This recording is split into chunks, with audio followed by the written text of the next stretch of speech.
Dear Patriots, before the news starts, please subscribe to our patriotic channel by clicking the subscribe button. Give us a thumbs up to this video. Don't forget to leave your opinion below in the comments section. Share the news on Facebook and Twitter so you friends see it. Thank you. Lib journalists attack Trump for drinking Fiji water. Eric Bolling destroys them with one fact. Liberal journalists always whine about how badly they are supposedly treated by the White House when they are covering Republican President Trump. However, time and time again they demonstrate exactly why they deserve to be put in their place by White House Press Secretary Sarah Huckabee Sanders and others. President Trump just returned from an exhausting extended trip to Asia, and gave a press briefing about it. At one point during the briefing he got thirsty and reached for a bottle of water. The bottle he drank from happened to be Fiji brand bottled water, which suddenly became a bigger story to these journalists than the substance of Trump's remarks. Wrote one liberal who was outraged that Trump drank a bottle of foreign water, "I'm surprised I haven't seen anyone mention that Trump was drinking Fiji water. Apparently American water isn't one of the things he's making great again." Added another, "The bottle of #water Trump drank at his press conference today appears to be Fiji water, imported 7,800 miles from Fiji to DC. Because American water isn't good enough, I guess." Thankfully, conservative commentator Eric Bolling was there to hit back at these small-minded liberals with a dose of the truth. He wrote via his Twitter account, "Before you go there. Fiji water is sourced in Fiji but the company is headquartered in Los Angeles, California. They pay U.S. taxes. And the imports are good for our vast global trade imbalances. Why are liberals so stupid?"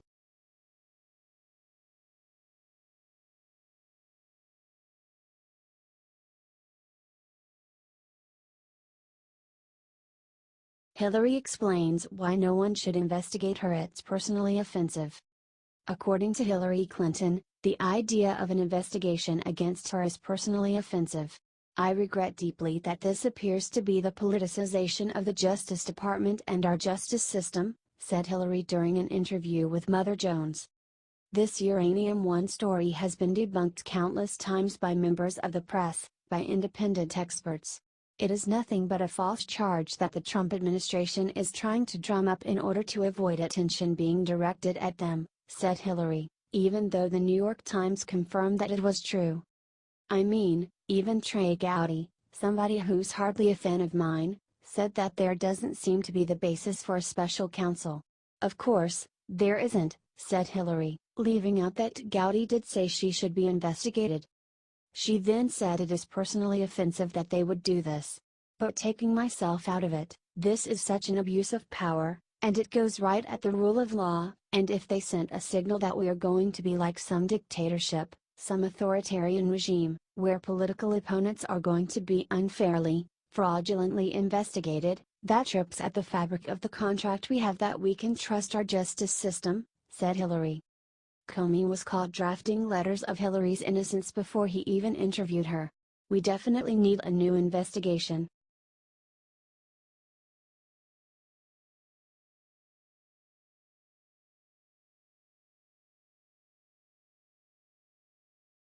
Meghan McCain destroys The View hosts when they try to make Franken's sex abuse all about Trump. Sex crime witch hunting liberals just suffered a big blow recently when it was revealed that one of their standard bearers, Democratic Senator Al Franken, had committed sexual misconduct by groping and forcibly kissing a former model-turned-sports broadcaster named Leanne Tweeden in 2006. ABC's liberal talk show The View decided to tackle the uncomfortable topic of a member of their Democratic team being outed as a sex predator. In pathetic fashion, however, the hosts of the show somehow found a way to make this all about President Donald Trump. On The View, the liberal hosts decided to give Senator Franken an easy pass because he apologized, saying, "I certainly don't remember the rehearsal for the skit in the same way, but I send my sincerest apologies to Leanne. As to the photo, it was clearly intended to be funny but wasn't. I shouldn't have done it." They then immediately pivoted to President Trump and tried to attack him instead for Franken's sins. Said Joy Behar, "What about Trump? His people are saying that those women who accused him are liars." Thankfully, conservative Meghan McCain was on hand to call her out for this sleazy move, saying, "Oh my God, this isn't about Trump right now though."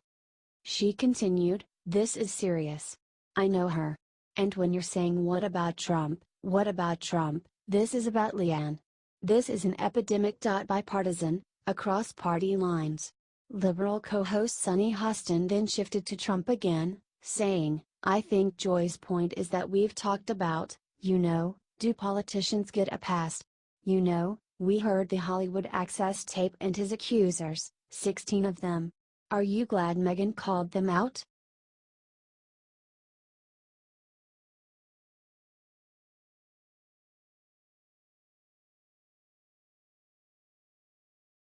Roy Moore responds to Hannity, proved he's innocent with scathing message to attackers. Fox News host Sean Hannity has a strong track record of supporting politicians who are true Republicans and promote real conservative values. Unsurprisingly, Hannity fully backed Senate candidate Roy Moore in the face of the Republican establishment's attacks against him. Unfortunately, Moore has come under significant scrutiny recently after charges were leveled against him that he had improper sexual contact with high school-age girls. Moore kept largely silent about the accusations, which prompted Hannity to give him an ultimatum to respond to Sean and his viewers regarding these attacks. The former Alabama Supreme Court Chief Justice did not disappoint, penning a powerful, scathing open letter about his attackers, completely dismantling their arguments. Wrote Moore, "I am suffering the same treatment other Republicans have had to endure. A month prior to the general election for U.S. Senate in Alabama, I have been attacked by the Washington Post and other liberal media in a desperate attempt to smear my character and defeat my campaign." Moore's fiercest accuser has been an Alabama woman named Beverly Nelson, who recently claimed that Moore tried to rape her behind a dumpster when she was 16. Moore ripped her by pointing out the fact that he was the judge who presided over the courtroom proceedings of her divorce in 1999, and she never requested for him to be recused. Stated Moore, the most recent accuser, Beverly Nelson, was a party in a divorce action before me in Etowah County Circuit Court in 1999. No motion was made for me to recuse. In her accusations, Nelson did not mention that I was the judge assigned to her divorce case in 1999, a matter that apparently caused her no distress at a time that was 18 years closer to the alleged assault. He added, yet 18 years later, while talking before the cameras about the supposed assault, she seemingly could not contain her emotions. Do you think this proves that accuser Nelson has no credibility?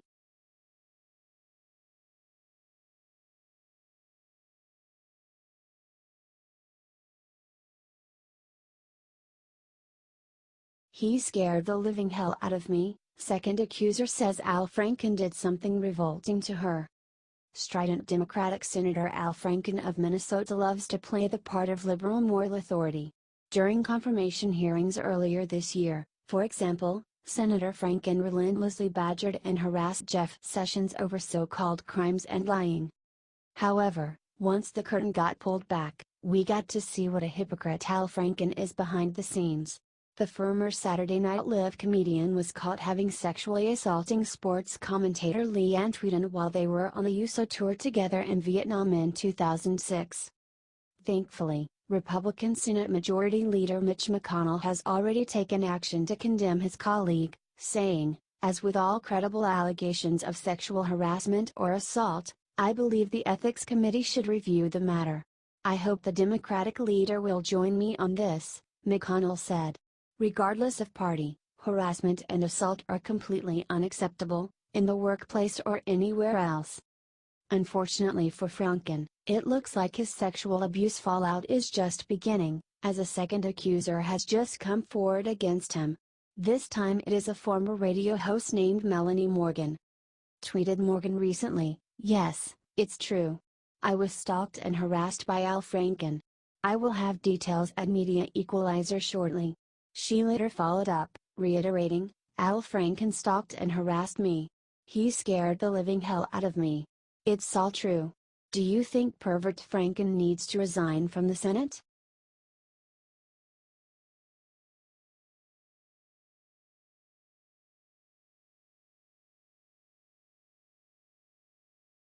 Democrat blasts Roy Moore but says pervert lib Al Franken did the right thing. Democrats keep proving over and over again that they are the party of hypocrites.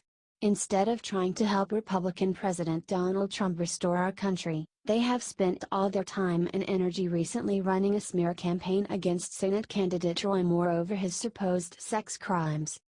Unfortunately for Democrats, one of the biggest banner wavers, hard-left Minnesota Senator Al Franken, just got hit with his own damning allegations when two women came forward and accused him of committing disturbing sex acts with them.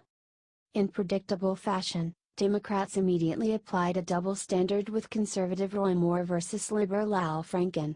Scott Malauser, who formerly served as Vice President Joe Biden's deputy chief of staff, went on CNN and said that Senator Franken is somehow better than Moore because of how he acted. Malauser made the argument that Franken had redeemed himself because he admitted to what he did and apologized, in contrast to Moore, who has refused to accept that bogus charges leveled against him. Said Scott, "It's awful to read, it's awful to see, it's awful to hear. The difference is Al Franken did the right thing. He apologized, and he's attempting to move forward." He then stated about the embattled Republican, "What we're seeing from Roy Moore is defiance." Malauser is also forgetting how insincere Franken's half-baked apology was to his victim. Stated Franken, "I certainly don't remember the rehearsal for the skit in the same way, but I send my sincerest apologies to Leanne. As to the photo, it was clearly intended to be funny but wasn't. I shouldn't have done it. Do you think Democrats are double-standard hypocrites?